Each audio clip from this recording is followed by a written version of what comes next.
Tonight on Trendkill Radio, it only happens once a year, inside the dark world of eggnog addiction. Coley and Chris and their dirty little secret. All this and more coming up on Trendkill Radio.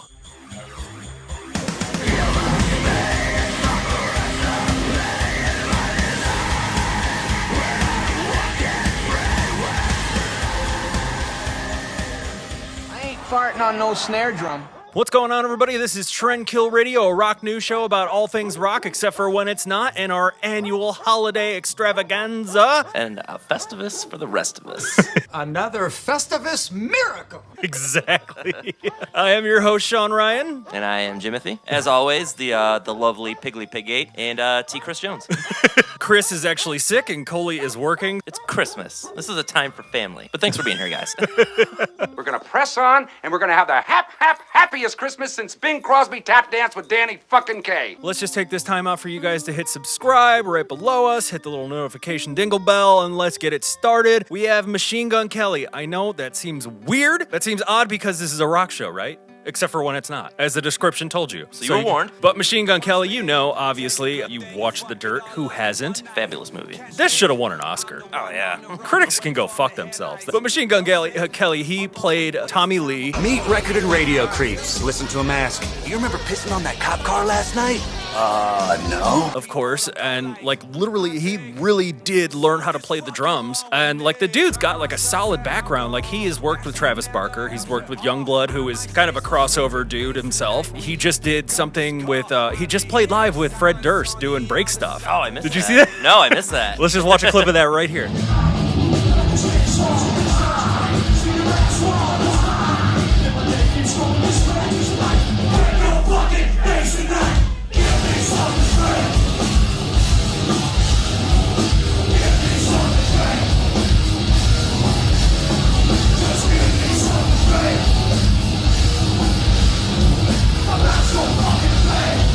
And then just on Wednesday, he had come out and said he's coming out with a rock and roll album next year in 2020. And I think that's super fitting because he is so diverse, and the dude has never strayed away from saying a lot of his fans, like even in the earlier days when he was just like strictly rap before he was an actor and all this kind of stuff. I heard him on Rover, he would say that like, dude, people with Motley Crue shirts, like people in their 40s and 50s, they still come see our show. So, I mean, the guy, I don't know, there's just something about him where people are just like, he's relevant. He packs the Wolstein, and he's doing that whole Christmas show coming up at the end of the month. Yeah, he can play guitar, he can play drums, but he went and said, quote, rock album in 2020 on Twitter. He took to Twitter.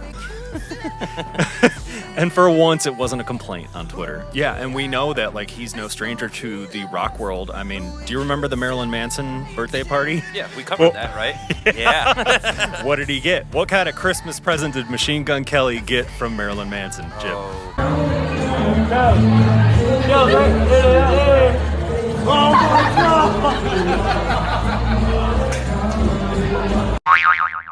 Very girthy surprise. Indeed. Customized Marilyn Manson dildo that you can find on his website. If you're shopping for a loved one, man or woman, we don't judge. Need something for International Women's Day? It's right up your alley. I know what I'm getting for Chris. Just to kind of tie it all together, I mean, you know, he did not only play Tommy Lee in The Dirt, but he did a song called The Dirt with Motley Crue, you know, for the release of the movie. So best of luck. That's going to be sweet. I'm looking forward to it. I mean, I was just listening to the latest song from Falling in Reverse. They've definitely changed their sound where like Ronnie, he raps and shit. And then it's like really rock, Popular Monster. And it reminded me so much of Machine Gun Kelly. Like I would love to see a collaboration. Rappers are totally prone to doing collaborations. The genres blend so much these days anyways. It just seems like so easy for those crossovers to kind of happen. They're so incestuous. Like music is as a whole right now. Like there's no defining genres anymore. I mean, you got rock stars rapping, you got rap stars rocking, you got pop dudes going over to EDM going into rock. Like everything is, well, it's like America. It's an amalgamate. I know. I was having a conversation with us about someone the other day, and I was just saying it's like it's not like 20 years ago where people have really felt a need to like choose a genre. Like everybody kind of listens to everybody because everybody just kind of blends into everything anyways. You got the iHeartRadio festival fuckery, whatever they got going on every year. It seems like every time I listen to the radio, it's just just like there's a new fucking festival coming out. Like, win tickets to this, blah, blah, blah. And it's like, oh, these genre-swapping musicians just passing each other around like Colgate. Chill, nasty Nate. It's my bitch. Piggly Pig 8. I'm somebody's bitch. And that's all we got on that story. Next! On our next story, we're just going to talk about this briefly because it does have to do with Tommy Lee. But it wasn't brief. No, not at all. A quick story turned into about like 12 minutes of just nonstop rambling. So I condensed it down to about 2.5 minutes, complete with fat tourist jokes. So here we go. And it's not about Motley Crue. I am so fucking tired about talking about Motley Crue. I love Motley, and I'm excited for everybody to get back together and them going on tour with Def Leppard and going on 9 legs of a tour for the next 100 years. Big Mac 103 ran its course. Big Mac 103.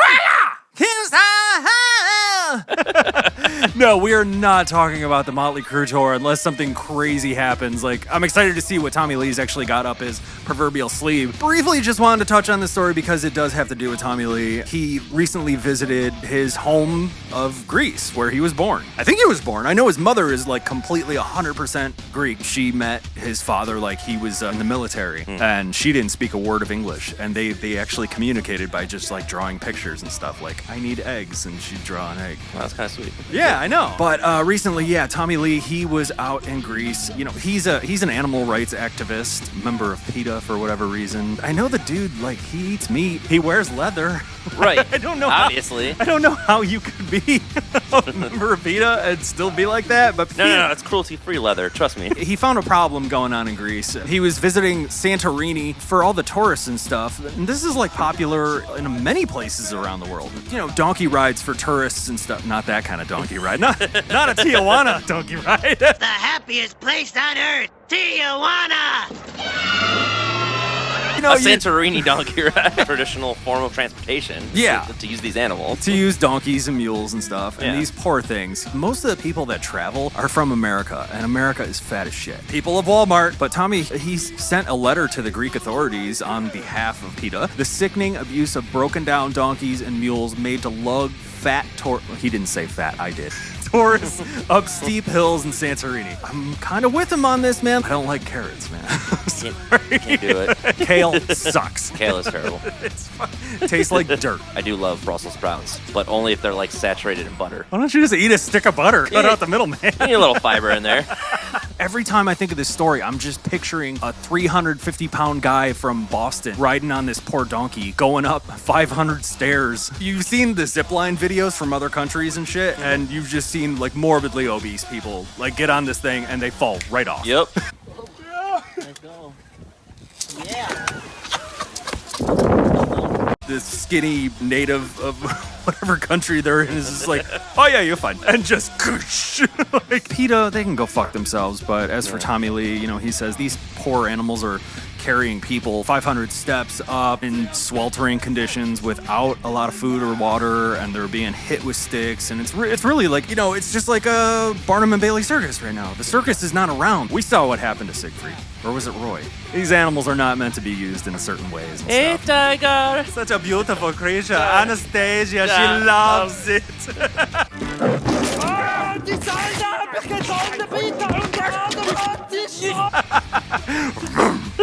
Hopefully I edit this properly where this is quick and not so sad. This is a Christmas episode. Every time Jim's on, man, we got the worst news ever. That's true. Sorry, it's Jim's fault. That is my fault. It's always Jim's fault. God damn. Piggly Pig 8. I'm just getting lost in the sheen of your eyes. You are a gorgeous creature.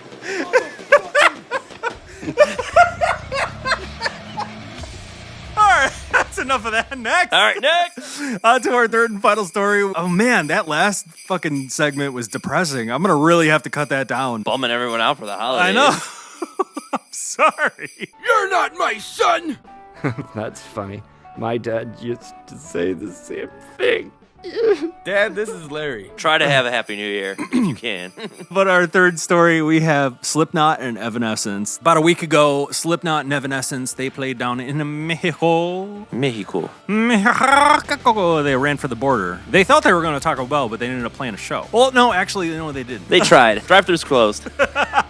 But it was the Knotfest meets Force Fest, and Force Fest, what I have just kind of discovered, basically a metal festival in Mexico. Okay. Yeah, this was a 2-day event, and it went on November 30th and December 1st. December 1st happened with Rob Zombie, Accept, Saxon, Testament, Exodus, and more. But the day before is when all the fucking crazy shit happened, because this was the Knotfest portion of the 2-day event, and it featured Slipknot, Evanescence, Behemoth, Carcass, Suicidal Tendencies, Chelsea Grin, just saw them. Solid show. And this is where, like, the problem arose. Basically, Evanescence and Slipknot had to cancel in order to keep people safe, which is frustrating and annoying, but very responsible. And I gotta kind of commend them for that. When you got how many tens of thousands of people or whatever. If you've ever watched like VH1 in the 90s, like Right. you've heard stories. Woodstock 99, fucking things go wrong if you don't rein them in. Yeah, what was that? I think it was a Who show or something, like way decades ago, where like the doors didn't go out, they came in. So like there was a fire or something like that, and everyone was rushing towards it, and like a bunch of people got trampled and crushed. Yeah. We've seen what happened with Great White. Things can really take a turn for the worse. And I mean, I've been up against the barricades, man, and like that's a lot of pressure. When you're front row and you're up against those metal barricades, I mean, like, dude, you feel like your ribs are gonna break. Especially like those huge events where like the standing row of people is like, 60 feet deep, 80 feet deep. It's just a whole crowd of people pushing you into a barricade.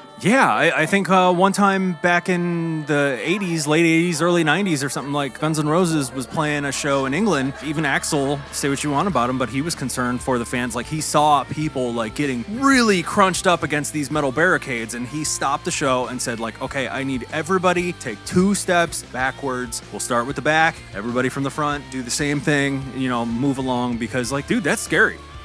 Right. And that's just being responsible as the artist. I mean, it's like, you don't want people dying or being seriously injured at your shows. We've heard it so many times where, someone's kid just went to go see a show and then they don't come home. Yeah. Even heavy metal shows where, it's expected that people are mosh pitting and like throwing arms and stuff like that too. People are still responsible. It's like, hey, do it in good fun. But basically these barricades, they were broken. They could not get these things back together. For the safety of everyone, the band and the fans, they had to shut it down and just release a statement. Slipknot said this was like, quote, priority number 1, as they regretfully were unable to take the stage as scheduled. You can see how fans reacted, and now this doesn't make a representation of all fans, all metal fans. We've seen it all over the world. People are idiots. Right. Period. Straight up. I mean, you brought up Woodstock 99 and the fires that were set during Limp Bizkit and Red Hot Chili Peppers, all that kind of shit. I mean, honestly, it doesn't even matter the music, because like the Paula Abdul riot of '92. I was there, man. But no, right? It's like it doesn't matter what it is. Bad people exist, and they're fucking idiots. Yeah. Watch any zombie movie and just see how quickly people turn on each other. People are awful. Yeah. So some fans, they were a little pissed that the show got canceled before Evanescence and Slipknot went on. So they did what idiots do, and they bum rushed the stage, tore up all the fucking equipment, tossed the drums down onto the ground, and you can actually see a little bit of a video right here of what happened. Drunk that it ain't Christmas. You know when to stick those jingle bells. If I holiday hardcore, all you motherfuckers go to hell.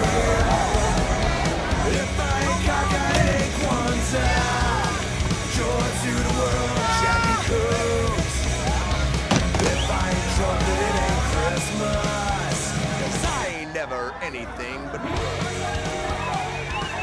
So clearly, people are morons. But, Evanescence, they acknowledged all this stuff, and they came out and said, Jim, go! Quote, even though we are devastated by the destruction of our instruments and gear, we do not see the violent end to last night as a representation of our Mexican fans or the Mexican people. 50,000 people were there, and sadly, a handful of them turned to anger and violence after the cancellation. You have shown us an incredible amount of love from the very beginning, and we will always come back for you. Absolutely. And that's cool. That's nice of him to say. The drummer had gone on and said like how aggravated he was. The people that took his prized drum kit of his and turned it into a bonfire. Right. I mean, it's no joke to roast someone's entire drum kit.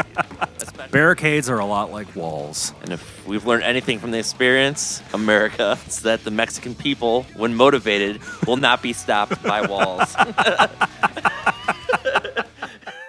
Thank you guys so much for watching. Thank you guys this whole year. We've gained quite a few subscribers. I mean, well over 3,000 followers on Facebook, Instagram. Like, everything is doing so well. This has been a really great year for Tranquil Radio. I can't thank you guys enough. On behalf of Jimothy and Piggly Piggate and K-Rex Jones, if you're not subscribing, please do, and feel free to like our Facebook page and Instagram at Tranquil Radio 216. Like the show, comment if you'd like, subscribe, hit the notifications, share it with your friends. This is a season for sharing. Absolutely. And don't forget Bacon Icon Volume 3. T. Chris Jones' current release. Impending Thighs. Impending Thighs. Chris has got a show coming out at the Avenue Tap House on the 28th, I want to believe. You can find Coley Colgate on Spotify. But thank you guys so much. Thank you for watching. We really appreciate it. God knows I need a fucking break from this show. I'm so tired all the time. Merry Christmas, happy holidays, whatever you guys believe in. I don't care. Have a good one. Do whatever you do. Just don't do it in front of me. But thank you for all that you've done for us. We really appreciate it. This is Tranquil Radio. We will see you again in 2020.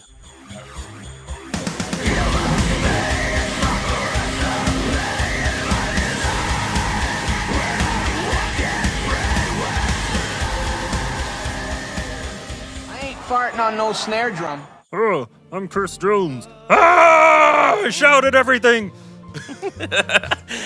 It's almost too perfect. Emo swag, bro. Check out my new EP, dog. I'm Piggly Piggate. YOLO. Bacon Rap Icon Volume 4.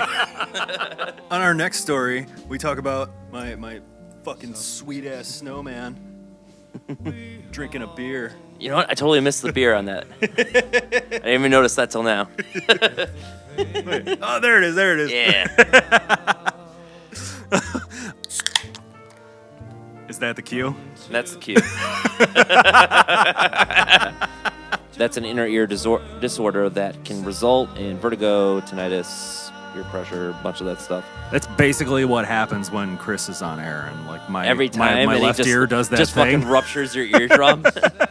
It's just my left ear. I don't know. You just get sent in the fucking astral plane so loud. We love you, Chris.